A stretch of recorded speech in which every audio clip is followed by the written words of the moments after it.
Climate change is poised to badly worsen the refugee crisis as people flee floods and fires, as life becomes untenable in places with prolonged droughts, and as rising seas swallow low-lying islands. The suffering of vulnerable people has not always received much attention from the environmental community. Instead, there's a disturbing history of people being displaced in the creation of parks and protected areas. As we seek a future in which people and nature coexist harmoniously, today we'll delve into the refugee crisis and the systems we have in place to resettle refugees from someone who has experienced these firsthand. A key theme in today's conversation, this season's last episode, is community. Understanding community in the refugee system will help us welcome refugees warmly and without backlash. It also offers insights for how we might build community to effect the system change necessary to combat the climate and ecological crisis.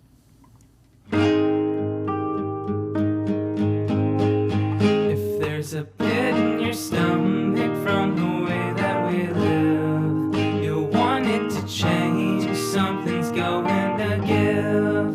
Well, we've got stories that'll give us a glimpse of better ways, reconnect everything. We're small planet heroes, small planet heroes.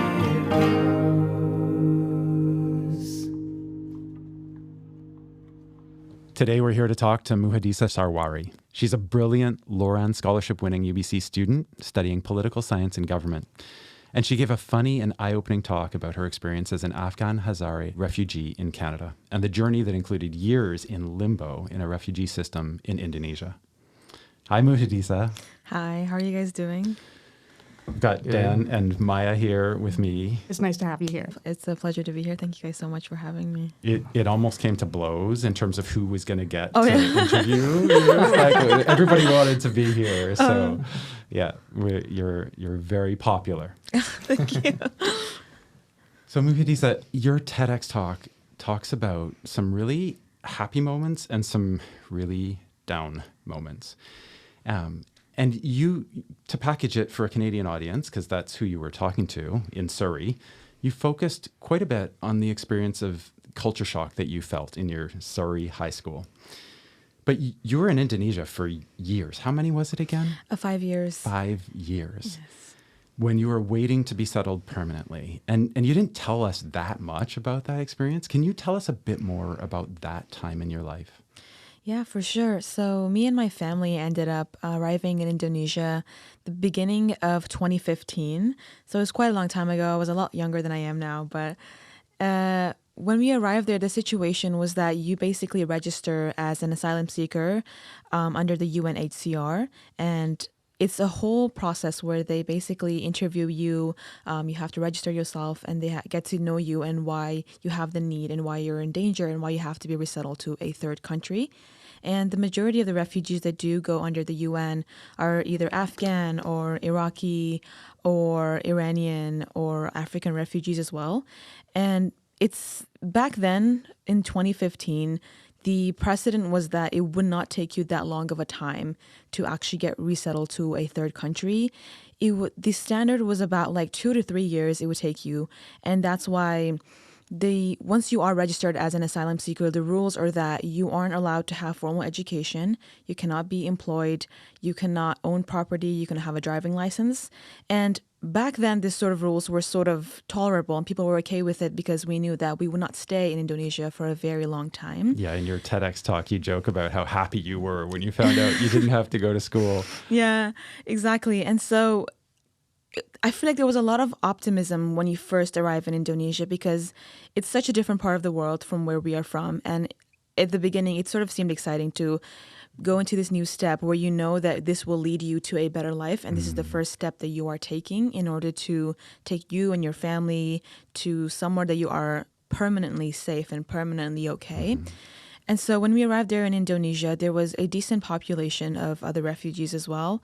We actually coincidentally ended up living in a house that was in sort of like a neighborhood or community that was a mix of other local Indonesians, but also other Afghans there as well. And so that sort of neighborhood quickly became a very tight-knit community for myself and my family. And it's actually quite funny. A lot of people expect that since I lived in Indonesia for 5 years that I'm fluent in Bahasa and Indonesian, but the truth is I was surrounded by so many other Afghans that I did not even have that many communication with other Indonesians. And that just shows you, I feel like it's just a proof of how close the community was and how much, how often we communicate with each other and how much we had in common, to the point where we were this sub-community inside this entirely different culture, but we were so close together. And a sub-community that provided like many of the needs of that community, right? So you said you were not able to go to school formally, but then as you talked about in your TEDx talk, that doesn't mean that you didn't get an education, right? Yeah, for sure. I think it was definitely a hard hitter finding out at first that you weren't able to go to school. And it was somewhat shocking to you because, especially as a child, it's such a fundamental part of who you are. Basically, your friends come from school, your skills come from school, your education comes from school, and it's such a big part of your childhood. And so to be able to find out that that's something that you're not going to be able to get is shocking at first. And I was very pleasantly surprised when I realized that there is such a thing as a refugee learning center that is set up by refugees for refugees. And even back then, the learning center was in its initial phases because that's when the population of refugees in Indonesia was not too high. And so there was not that much of a need, like I said, and as well, not a lot of people were staying in Indonesia for too long to the point where they saw that need. But again, this refugee learning center was led by a lot of the parents, a lot of this just ordinary people in the community who were sort of seeking to meet a need in the community, especially towards children and teenagers and young people who have this desire to learn, have the desire to go to school, but aren't able to.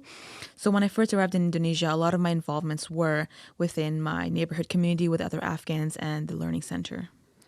And it was more than just a learning center too, right? Like you said that there were sports and like martial arts or something that all kind of self-organized within this community. Yeah, for sure. Like I said, like around 2014-15 was the initial phases of this school, and there was only one school in the entire province, basically. And so it was a very, very interesting process to be able to see this single tiny school that was just a small house rented in a random neighborhood grow into such a big thing. Because as the years went on, we actually had 3 or 4 more schools that basically had the same idea. They had separate names. And so the best part was that they were in different neighborhoods, and that's exactly why it was so needed, because in different sort of neighborhoods, you would go to the school that was closest to your house. And yeah, a lot of, in our culture especially, I feel like sports is a big thing, because if you go to Afghanistan, you will see just kids on the street always having a ball and playing something with it. And like when you go to the street with the neighborhood kids and you just play games and you play sports, and it's such a big part of your upbringing. And so even when we were in the Refugee Learning Center, initially it was futsal, which is basically indoor soccer, indoor football. And almost everybody was involved. Initially started out with having one team, which was like 18-year-old boys, 11-year-old girls, and teachers and staff members. And it was honestly just a fun time more than it was about roles or actually playing or a tournament. And that sounds a lot like a game that I played a lot as a boy, except here in Canada, we called it foot hockey. Oh, yeah? Yeah, it was soccer with a tennis ball, and we called it foot hockey. Oh, that's so fun. Yeah, futsal was a very popular thing to do, and it was just a fun time where you had like once or twice a week, everybody from the school would come together and you would play and just have a good time. And because the resources at the school were so limited, the school times were not that long either, and there was not much to do in terms of like actual education. And so it was really good to have that sort of time outside of school, which was also an opportunity for you to come together with your friends and come together with the people that you know, to just get your mind off of other things and actually have fun, have a little bit of exercise, and be involved in some way. That sounds like such a relatively complete life, you know, and to hear the rest of your story, right? Like, so in your TEDx talk, you talk about that moment when the woman, well, it was a whole group of them that came from the UN High Commission on Refugees, and the woman who you explained told you that you were likely to be there for 8 to 10 years. And that you could just go back to your home country if you wanted to. And it's just like the contrast between that warm community feeling that was constructed by refugees for refugees in Indonesia with the kind of cold treatment of the system itself, and then also the jarring treatment that you then got in Canada, where so you don't travel with that many other people, right? Like the community that was assembled there in Indonesia, all your friends were like either going to different places or still there, right? Absolutely. So it was just your family that came to Canada. And then all of a sudden you presumably didn't have that much of your community here in Canada, right? So what was that part like? Yeah, I think there was a huge difference between what went on and what it felt like being in the actual refugee community, as opposed to actually thinking about why we were there and what we were doing. Because like you said, when you actually think about it, it does sound like an ideal story where you are in a tiny community, everybody knows each other, you have school, you have sports. But at the end of the day, these were all things that we all knew deep inside ourselves that there were somewhat distractions, and us basically trying to get ourselves to stay sane and try to not focus on the reason we were there and how we were doing and how long we were going to stay there. Because the worst part about being that sort of asylum seeker or refugee in a country is the void of unknown that you have absolutely no control over, and you have no knowledge on where your life is going to be the next day. And so it almost drives you crazy to be in a place where you don't know where to live, what kind of people to speak to, what to do, and how to deal with the problems in your life. Because not only do you not have any resources, but you also don't have any information about what your life will be like. And you have no information how to plan your life. And that's what I assume is so different for you guys, because from a young age, you sort of have an idea of what you want your life to be like.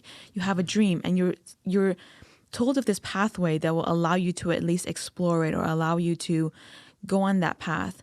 But for us, it was just so confusing, because especially when you arrive to Indonesia as like an 11-year-old, and then you have no idea if you're going to stay there until the next 6 months or the next 8 years. And so not only that, but you don't know which country you're going to, what kind of system you're going into, and what the rules are like, and how you can even plan for your life. And that's sort of the unknown is the scariest part of it all. And as refugees, our whole perception of the UNHCR or the system that we were under was a very cold and somewhat distant relationship, because it was a system that we were under that was helping us, that we had so much hope and so much trust in. And we were basically handing our lives to these people, and we were basically giving everything to them and trusting them to find us a safer place to be in as short amount of a time as possible. Something actually really funny is that basically every single refugee family in Indonesia always, for some reason, it was always the same type of like Nokia phone with the buttons. And that phone was a UN phone. Like that was a phone number that you would give to the UN to contact you in case there's any news, because there was literally a separation between like your cell phone for your personal life and then your phone that you would use only for the UN. And so that little phone would go with you everywhere, and there was so much stress around if you're hearing a call, if your phone is lost.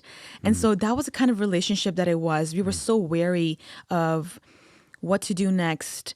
How is this decision in my life going to impact my case? How is this decision in my life going to impact where I'm going next? And so there was a very big separation, but also you knew at the end of the day that your personal life will always be dependent on the system, and that your personal life will be impacted by the system. This raises a good point about the fact that while all of this was happening, you were a child. And so your compartmentalization skills just weren't up to the task of actually dealing with this scenario of being in a system like that. And that speaks to a lot of the strife in the refugee system, that a lot of the cases of mental health issues are directly within the children communities, because they have no autonomy in a system where they're stuck, they're in limbo, they're lost. And like you said, that all their hopes are being frozen or dashed. That's incredibly hard to live with, especially if you're a child. Yeah, I really love the point that you brought up about this as well, because like I said, if you arrive in Indonesia when you're 3 years old and you've been there until you're 10 years old, you sort of forget what identity you're from. Do you consider yourself Afghan because your parents are as well? Are you someone Indonesian because you grew up there? What language would be your first language? And I've noticed this sort of identity crisis in a lot of people that I know. And it's the most conflicting part is that, first of all, you were in this country, Indonesia, for a huge amount of time.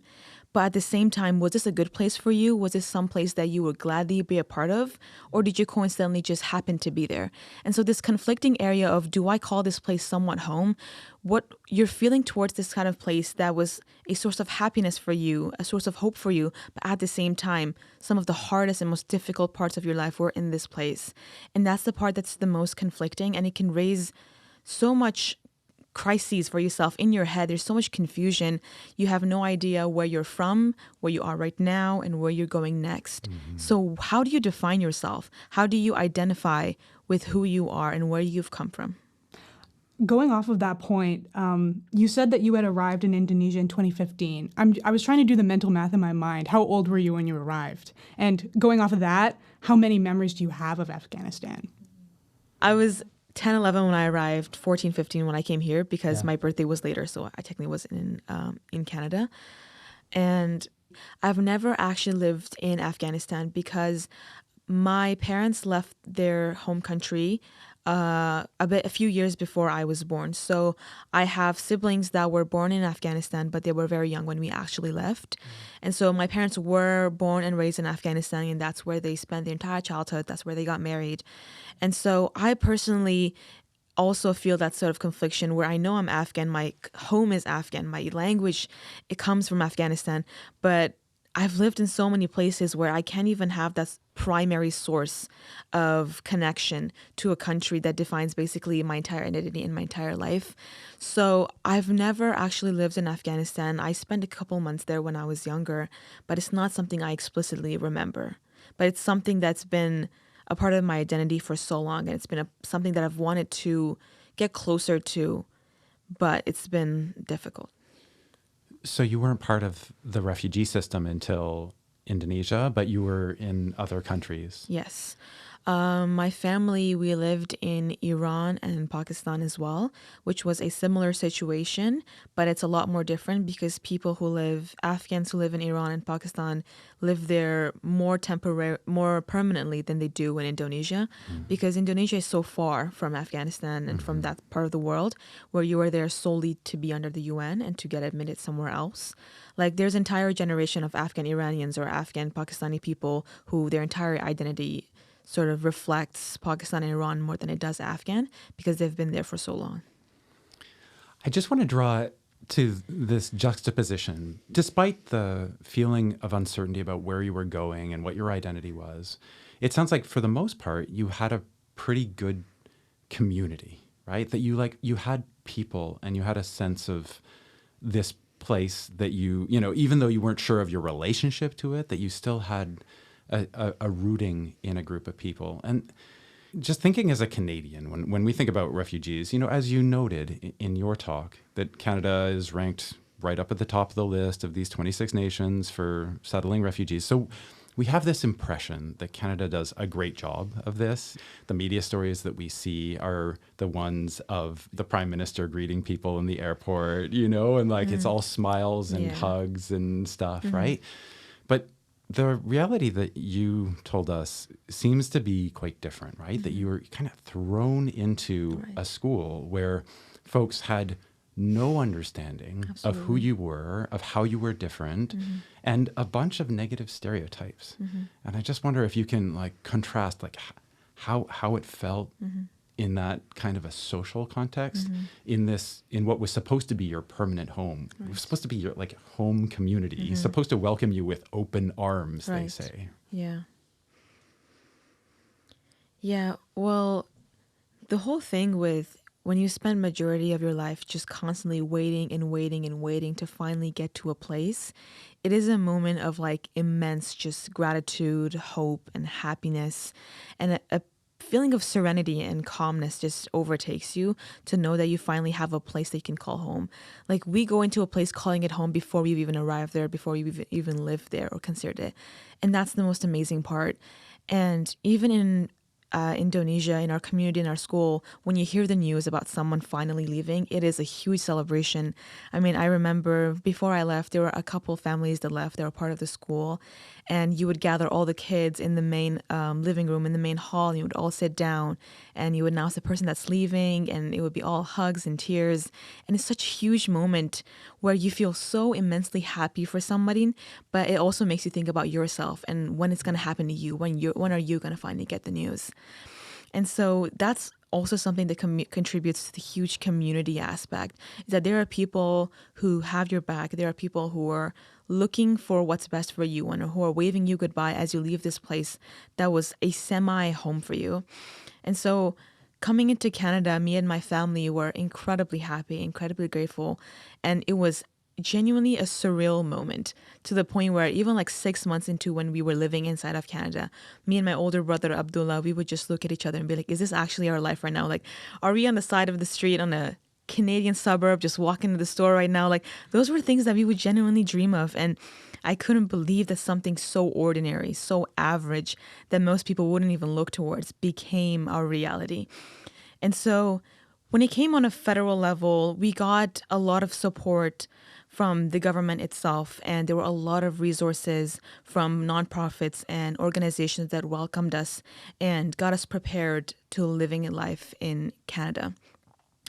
And I think the biggest difference for me was the social aspect of it, and being a teenager. I was 14, 15, going into high school. That sort of environment is a lot more different than it is seeing you as a refugee, as an individual in Canada.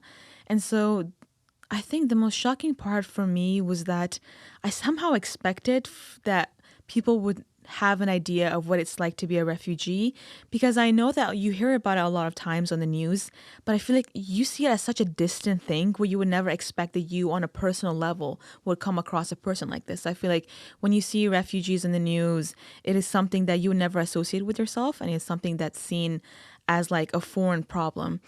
And so people don't really know what it takes to be a refugee and what it's like. How do you interact with somebody who's come from that background, and how do you help them actually settle into a place?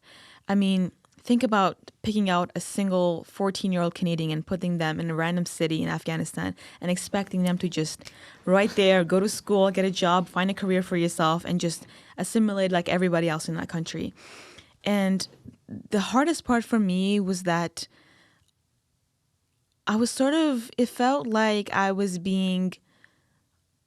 on a treadmill with just like the speed going higher and higher and higher, and I was expected to just catch up and just make it work and just do something about my life, because you come from a place where your life is just completely on pause. Nothing is happening.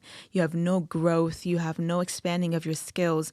And then you come into an environment here that is so competitive, that people are so focused on their careers and their education. People expect you to help yourself in the same standard as any other Canadian student. And that's, I think, the hardest part. And I was incredibly lucky to even be here at a younger age where I had even more time to get used to it. But there are people who come here when they're 17 and 18, where the majority of your life and your experiences and identity have been solidified. And so how do you detach yourself from who you were and what you are and basically create a new identity and create a new life for yourself where you have to grow into and create a mold? And so it was very shocking to me to see how little people knew and how little people understood, because we hear a lot about immigrants when it comes to maybe financial immigrants and how they moved from different countries. But being a refugee where your past life is like so unknown is a lot more different, especially if you've been an asylum seeker in a random country for a longer period of time.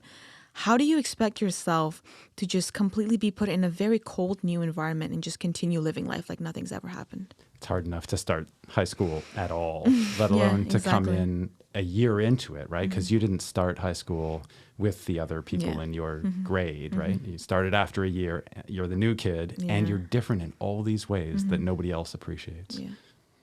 I'm wondering, do you feel like that was something that's kind of like that cold reception? Do you feel like that was something that's unique to Canada or unique to kind of Western nations? Or did you also feel like that isolation throughout your entire journey? You know, it sounds like you had, your community was mostly Afghanis the whole way through, people that kind of understood where you were coming from. I'm wondering, is that, true of the other places that you've been? I feel like that sort of isolation will come from anywhere that you're not familiar with, and any other culture, any other country where you don't feel like you resonate with them. So I don't feel like that is unique to Canada. But what is very different about Canada is that it's very far from where most refugees come from, where the Middle East or of Asia. And so the culture shock comes from the ideologies of the people, how people view life. And I think the biggest part of that was the sort of individualism that comes into play as well.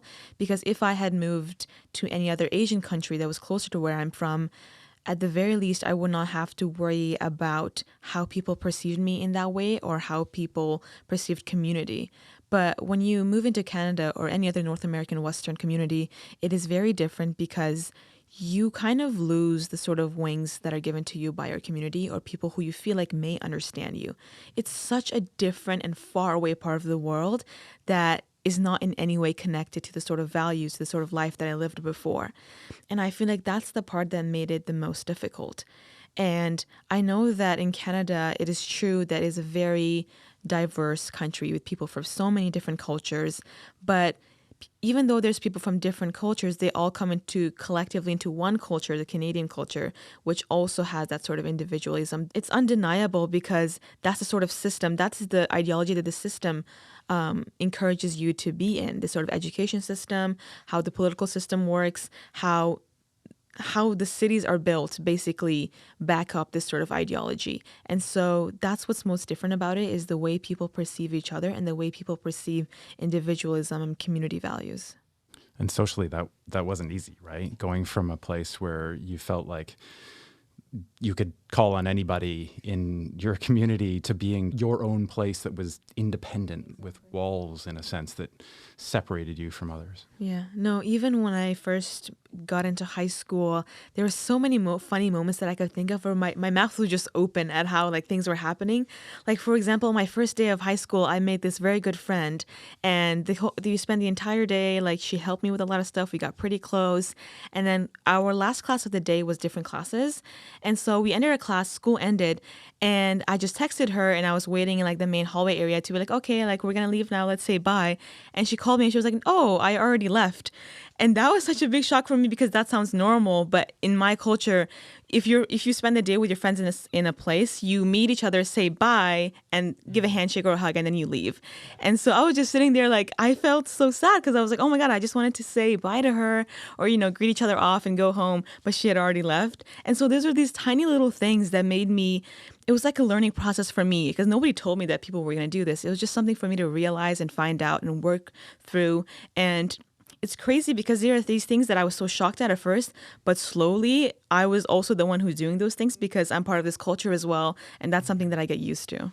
You changed a lot, I think, through this journey, right? Mm-hmm. Do you think that other people changed in response at all? Do you think that your friends came to understand you and where you were coming from over time? Or was it all your adaptation that allowed you to find community and find friends?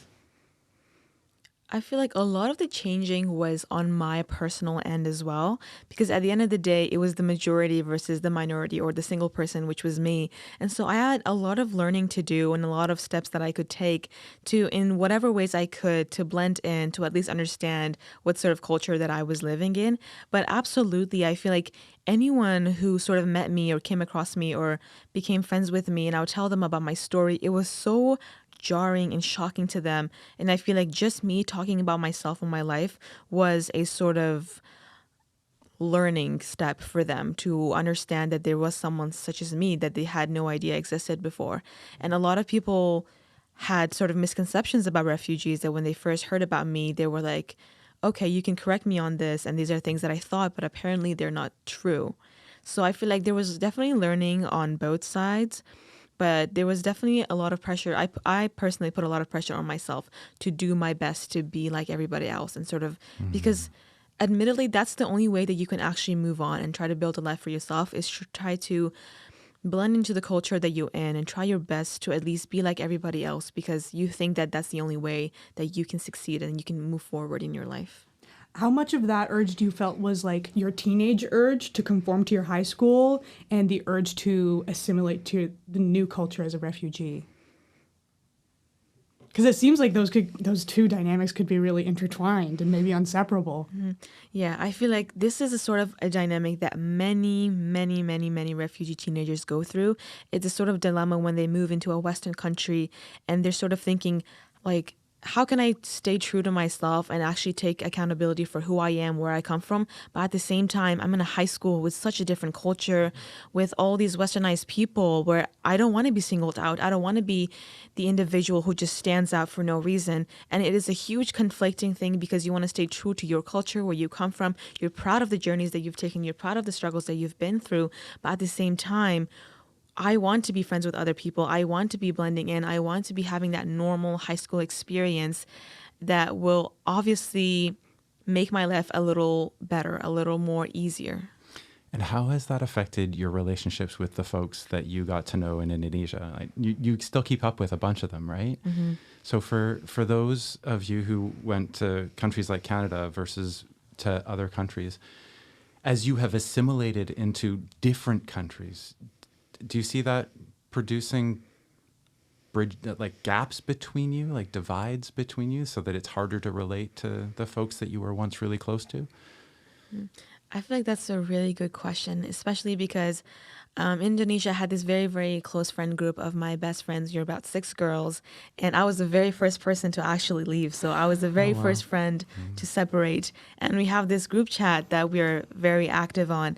And I feel like it was more interesting for them to be able to, because I was going through this journey where I was discovering this country, discovering the system, and they were just witnessing that.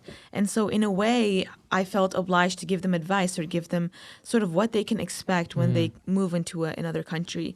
And I feel like for sure they noticed a lot of changes in me, because it is sad to say, but the version I was in Indonesia is very different to who I am now.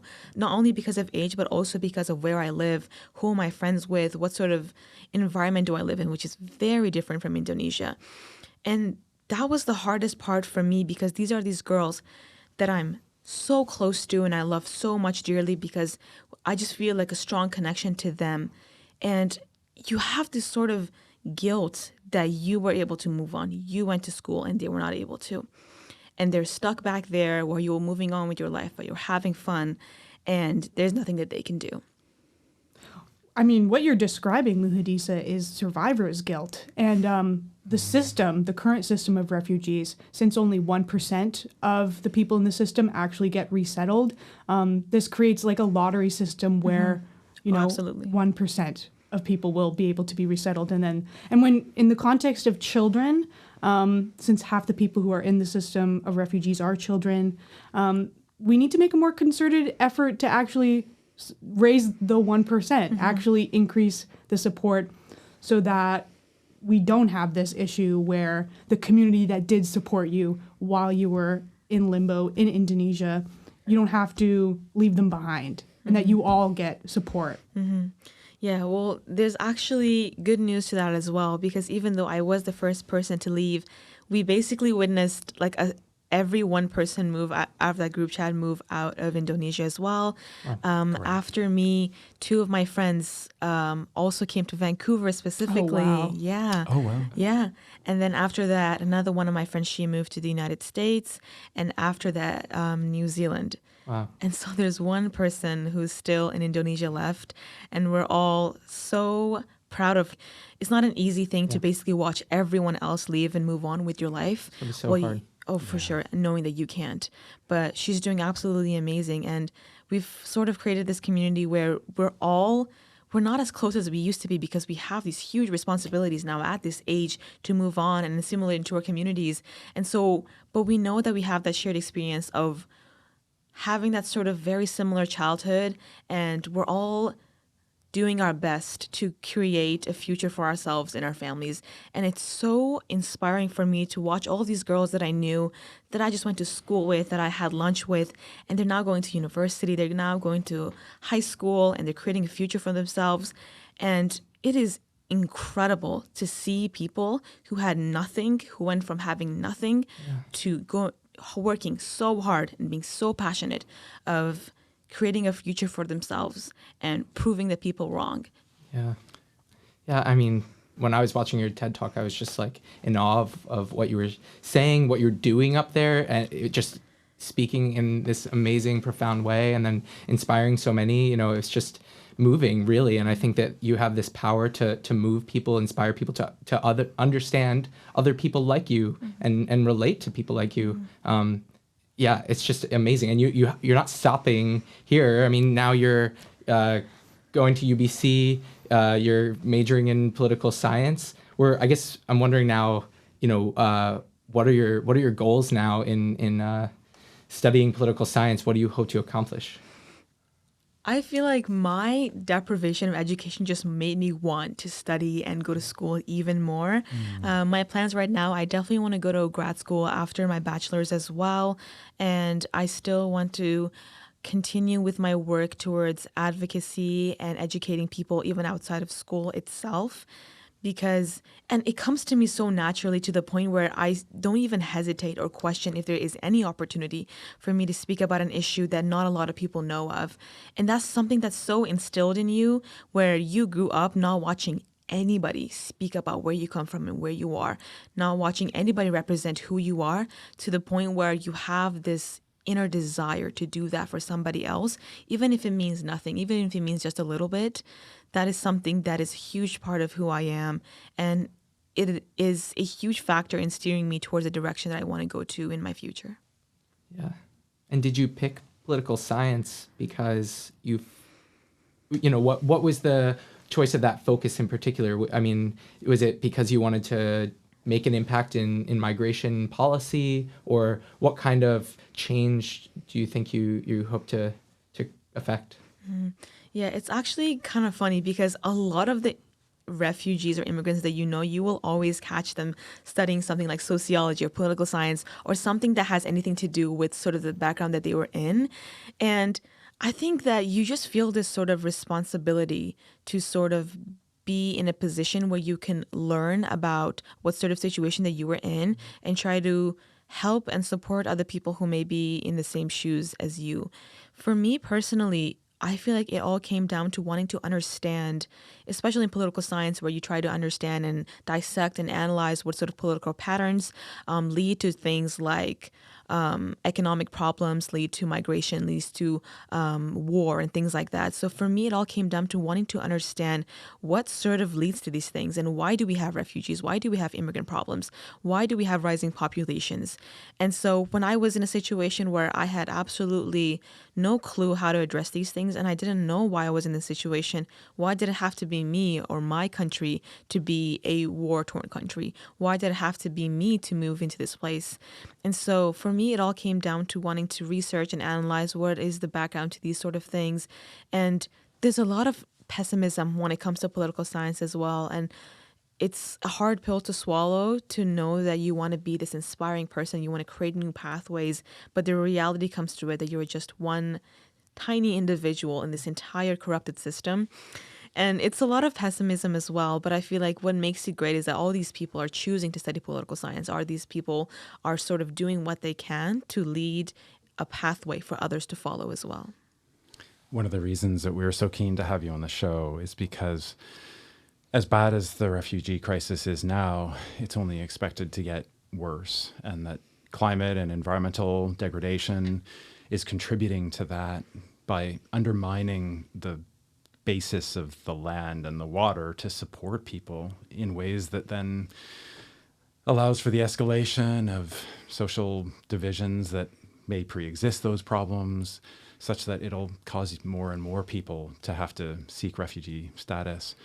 Is the system equipped to deal with a new wave of climate-associated refugees, even if that's manifest in the form of violence and oppression? I definitely think that this system is already so overexhausted with the little amount of stress that there is. And I feel like it is not equipped to sort of face any other wave, even if it isn't for the climate crisis. And already there are these overpopulated refugee camps with not enough health resources, with not enough food for everybody, with not enough clean water for everybody. And to sort of think that these camps are getting even more people because even more people are in the need of safety and even more people are seeking freedom and seeking safety is is a difficult thing and almost a scary thing to predict or even expect, because you're thinking these are the millions of refugees are in a place. What would happen if these sort of resources, the little amount of resources that they have, were immediately cut off or worsened? And I think that when it comes to that case, the positive aspect that could probably release the amount of pressure that there is on refugee camps is for people to at least start taking it more seriously.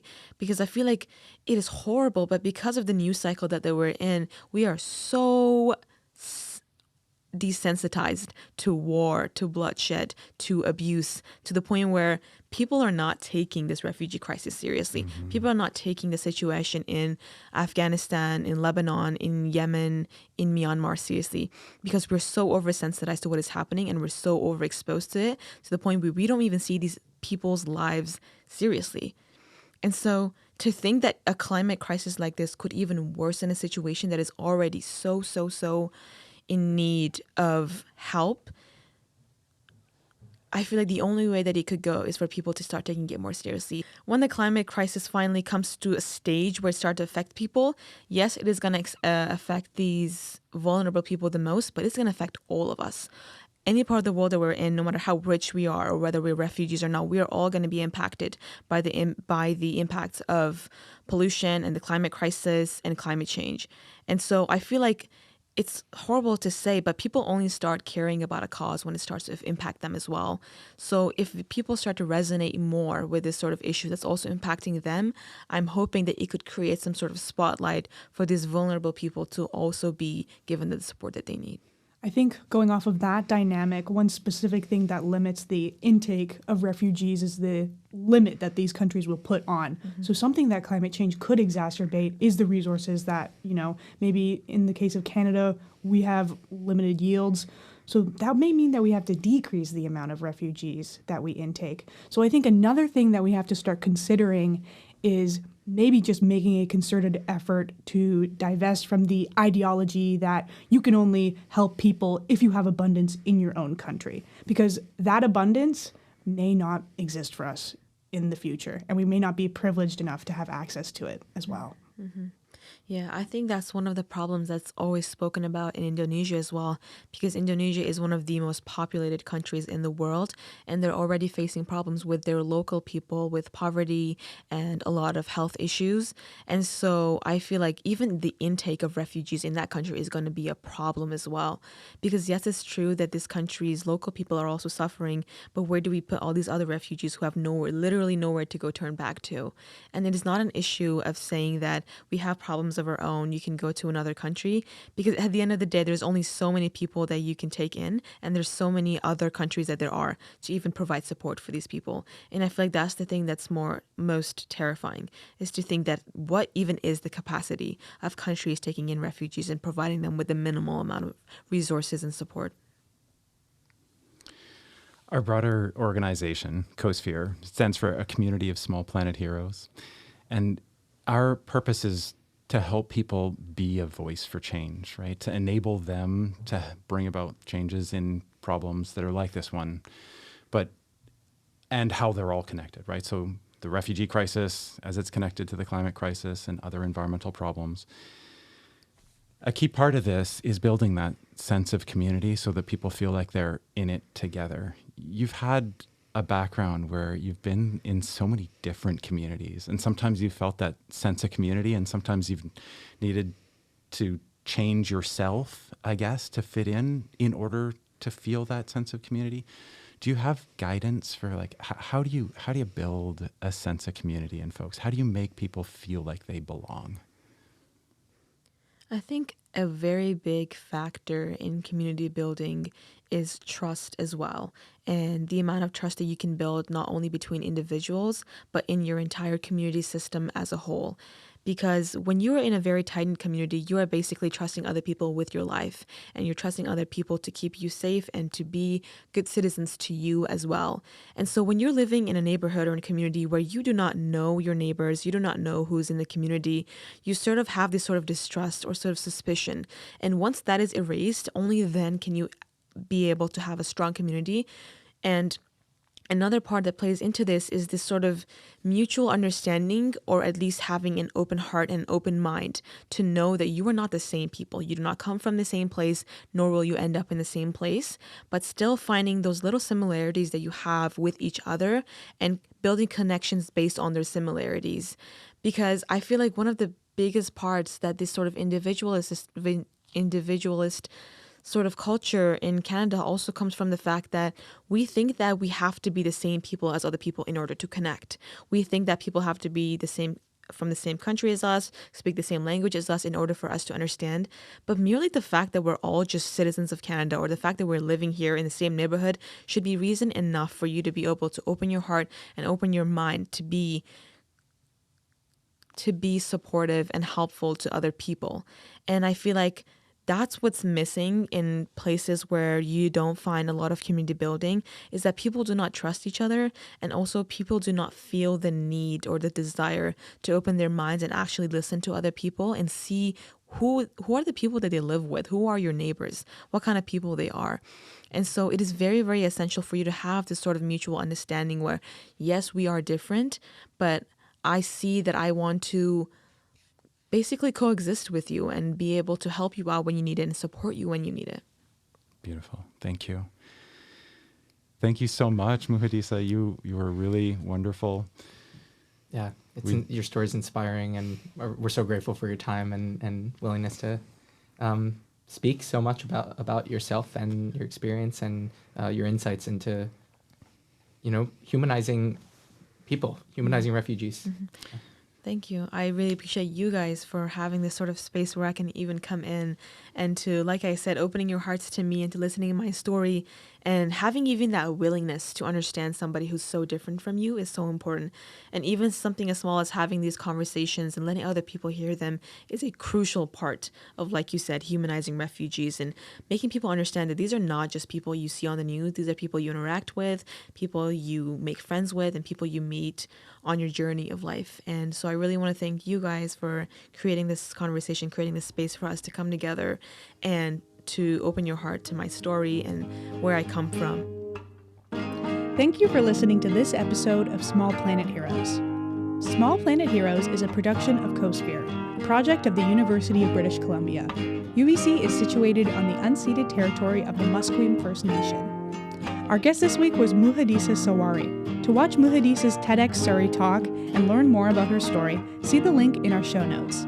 Small Planet Heroes was created by our executive producer, Dr. Kai Chan. Daniel Forrest is our sound engineer and editor. Production is by Maya O'Donnell and Daniel Forrest. Your hosts this week were Dr. Kai Chan, Daniel Forrest, and me, Maya O'Donnell.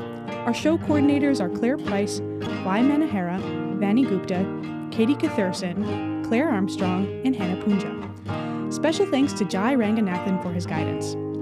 Our theme song was written and performed by Daniel Forrest. Our interviews are conducted and recorded at UBC Studios. If you'd like to join our community of Small Planet Heroes, check out cosphere.net.